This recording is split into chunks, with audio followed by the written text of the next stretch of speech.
Hello everyone, welcome back to another art time lapse. For today's video, I am doing the Radish God from Spirited Away. It is a fan art piece based on Studio Ghibli Spirited Away, one of my all-time favorite anime movies. So today I'm going to be doing a key change of this beloved character, the Radish God. He is not a main character from the Spirited Away movie, but I just find him just so funny, just brings joy to me. So I thought, why not do a keychain of this like really fun character? So starting off, I picked up these wooden keychains online. I didn't want to spend too much time trying to figure out like how to carve out a keychain, a perfect circle, making sure that like everything is sand down properly. I just really want to focus on the artwork. So I have the keychain here. Next, I decided to use acrylic markers because I was googling like what kind of medium can go on wood, and a lot of the blogs and posts that I saw was acrylic, so I decided to pick up some acrylics. Now regularly the acrylics that I carry are the ones that come in a tube and a brush, and I decided to pick up these acrylic markers from Posca right here and try them out. The reason I chose particularly markers was because like I knew I was going to work on some of these finer details on very small like keychains, which is really hard to maneuver with brushes. So I figured this might be a good opportunity for me to splurge on some art supplies and just try it out. Posca markers has been something I've been like humming and hawing about for a long while, but I didn't want to dive into it because I knew that if I was going to get into it, I probably need a couple of markers and like decide on a color scheme. The reason being that these markers are essentially like they are markers, so you can't really blend two colors together to get something in between, so you have to have a very select color palette and good idea what colors you want, which luckily for Posca they have a very wide array of colors for you to choose from, so that's not a problem at all. I think for me it's just like my inner artist, I like to get like almost all the colors, but so really had to hold myself back. Here I decided to start with like the white wash on the background with like a white acrylic marker background for the Radish God, and later on I'm just layering on these darker colors. One thing I should mention is for like the darker colors, before layering on, make sure the previous layer is fully dry, or else, as you can see here, when I put on brown markers for the acrylics, it might blend in with the white, and you really don't want that. The drying time really depends on like how large of surface area you're painting, as well as like how thick of the layer of paint, maybe like the air ventilation in your area. But for me, for something like a small keychain here, it usually takes me like less than 5 minutes in between layers. I have sped up this video a little bit for your convenience so that you're not watching me wait for paint dry. So here you can see I have already laid out where the Radish God is like arms, legs are. I'm using this Sakura jelly roll, which is not an acrylic marker, but it is our archival ink pen, which means that it does dry permanent. The only caveat I would say is that after you apply it, give it time to dry, or else it smudges easily and you can wipe it right off, but it does dry permanent once it's like done. I think that's a pro and a con, in that like if you make a mistake, you can wipe it off quickly and not worry about it.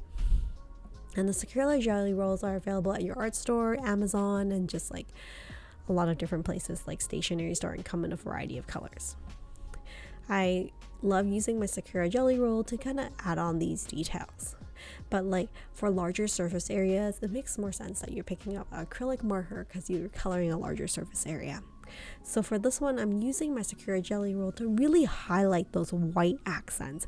You can see that white alone looks kind of plain and like two-dimensional, so I decided to add on some white highlights on different parts of this character to kind of show the light kind of shining off the white fur coat in certain areas, make it look a little bit more 3D. So my intention for this keychain is to actually have the Radish God dance. So I'm going to do one side of the keychain and then do the second side of the keychain, and that way, like let's say I was hanging on a tote bag or a backpack and is swinging along, like the keychain wooden part will actually flip and you can see the character almost like dancing. So here's the first part. You can see he has a little tiny yellow fan, and once that first layer dries off, I am now painting on the second layer on the other side.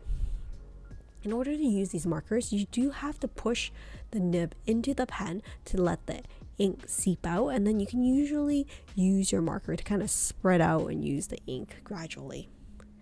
I'm told that in order to keep the longevity of the pen, it's good to keep it horizontal so it keeps the nib wet.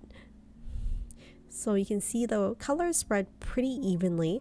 I actually have two different types of acrylic markers here. I have like one called Pastilla that I picked up at Daiso, and one called Posca, which is like a more, I guess it's like a more well-known acrylic marker. I find that they're fairly different. The one from Pastilla from Daiso is a little bit more watered down, I would say. It's harder to get in the detail, but for me, it didn't really matter at this point. I was just using a white marker for the sake of just staking down like the furry character in the background and then working on the detail later on. Here I'm using my yellow acrylic marker to do the little fan that the radish god is holding onto. Again, waiting it for it to dry before adding on the other layers.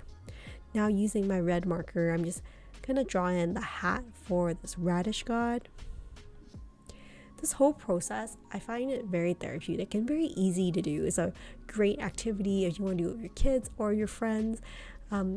I think like a keychain like this takes me around, I would say at least half an hour.